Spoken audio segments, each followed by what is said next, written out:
Hi, and welcome to another episode of Tech Talk, where we dive into the deep and we talk and we take the time to talk about all kind of technical topics. Today we'll talk about real music and real instruments. I have a very interesting question for you, Roland. Sounds good already. Yeah, how does the actual sound that an instrument reproduces relate to its reproduction on a system? Yeah, that's really the higher art of audio and music, of course, because you would think things are easy. A drum is a drum, and a guitar is a guitar, and a voice is a voice. But I can already see that your mind is already interfering, saying, "No, wait, a voice is not a voice." So Nora Jones does not sound like Billie Eilish. Billie Eilish doesn't sound like Diana Krall, and Diana Krall doesn't sound like Stevie Nicks. So there's of course more, and that is all about overtones. You could call it the sound character, and of course different instruments can play all the same tune and have the same main frequency, but it's so many side effects and overtones that give it this sound character. Or piano, when we talk about piano, or Steinway doesn't sound like a Yamaha, and even if we press the same keys. And the challenging part of this is that all these extra side notes, overtones, sound character is lower in volume and they're more hidden and they're easily masked. So when you record it and when you put it through an audio device and when you reproduce it on a kind of loudspeaker or when you replay it in a room, these are many details, small details, and that's where the magic happens, because you will still hear the music and you can recognize the song and so on, but the fascination comes from the magic happens in these small little details.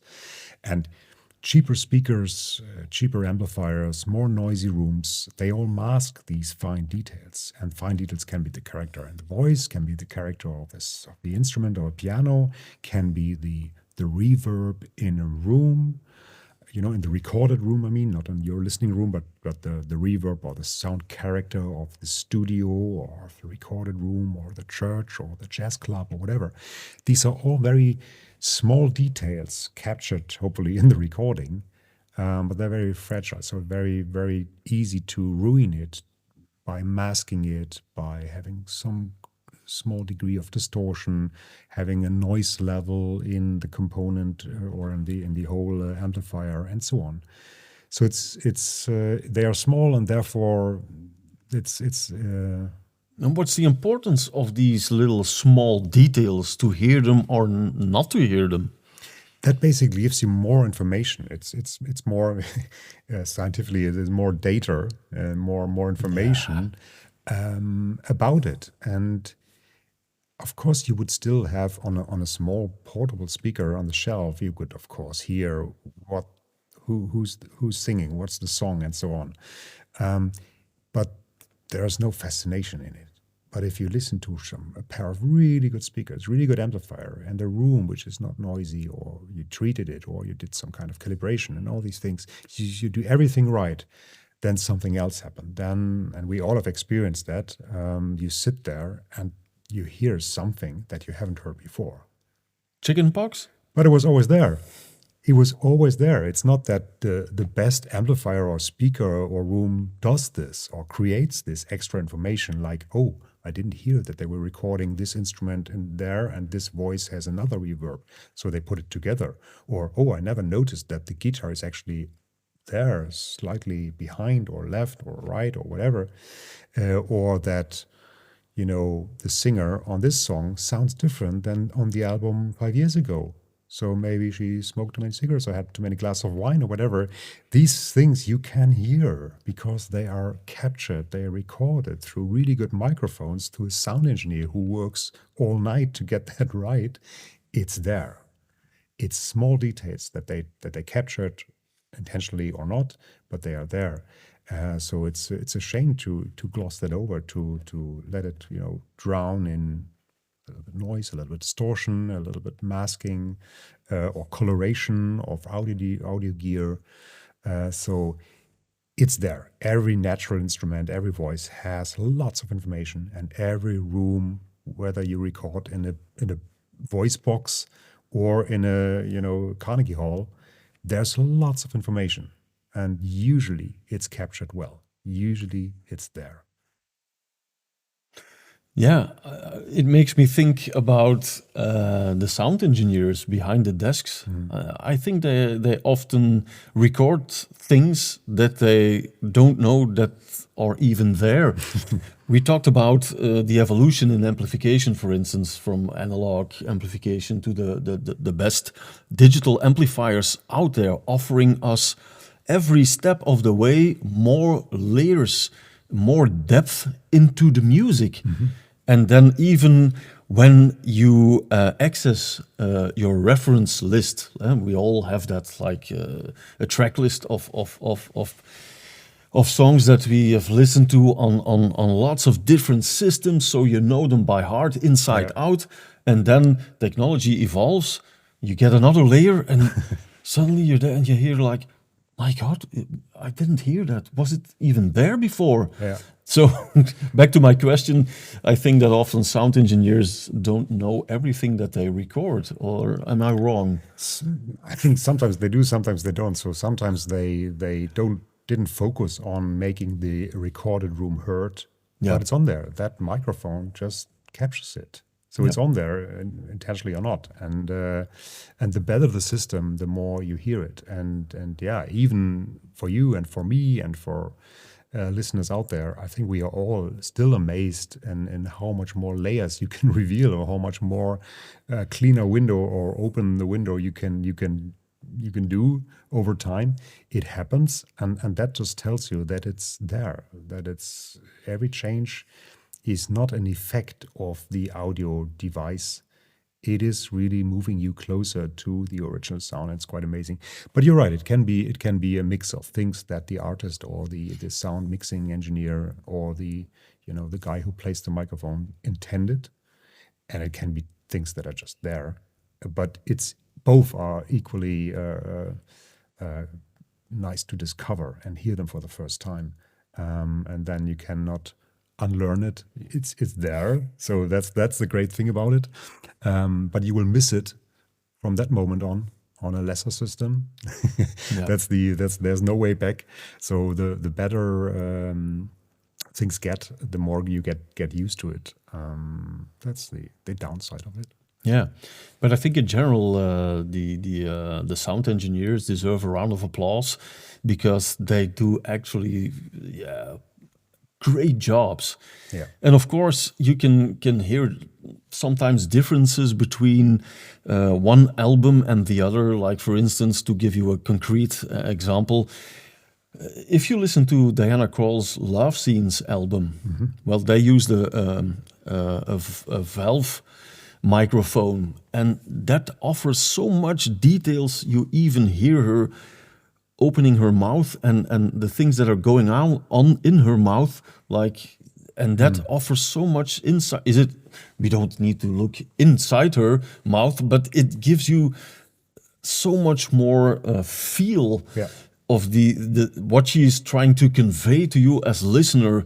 It gets more intimate. And then another album, they use a different kind of setup, and it's less revealing.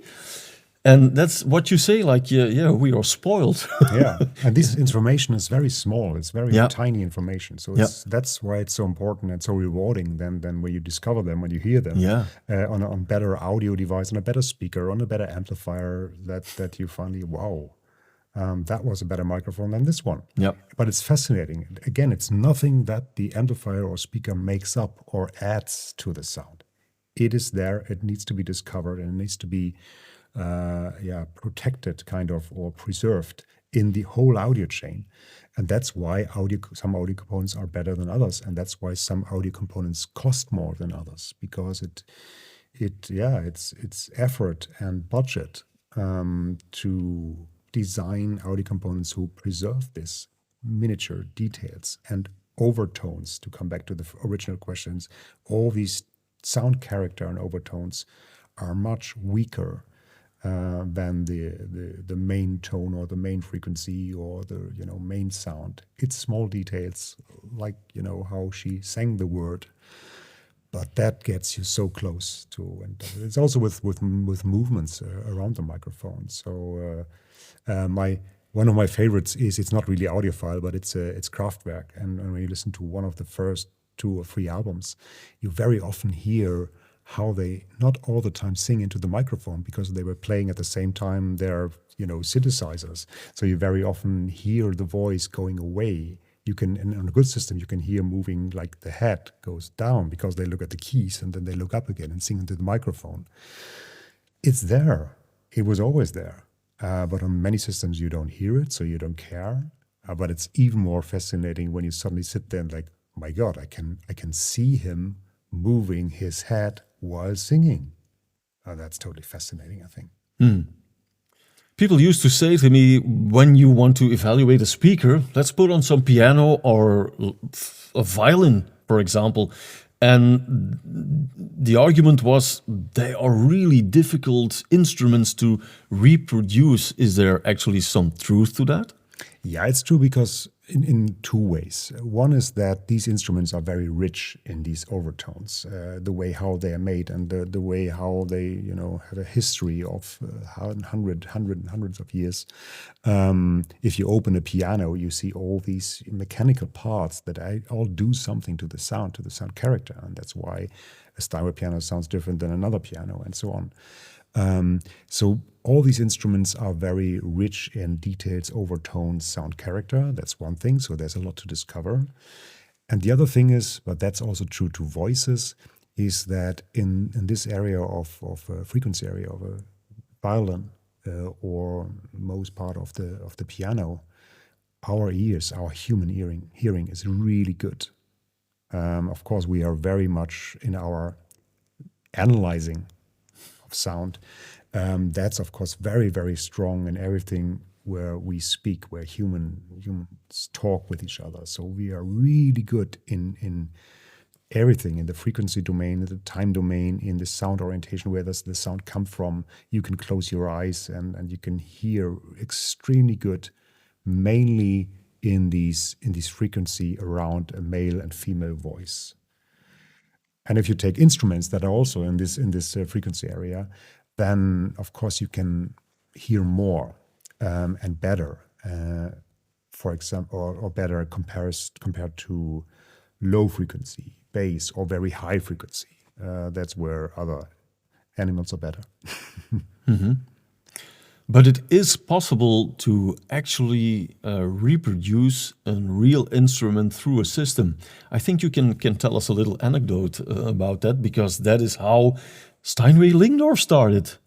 That's true, yeah. The whole cooperation didn't start as like, oh, let's put these 2 brands together. It actually started with a loudspeaker that had to convince the top management of Steinway and Sons in New York that a loudspeaker and an audio system can actually reproduce the sound of a piano, and of course the sound of any other instrument and voice and orchestra and so on.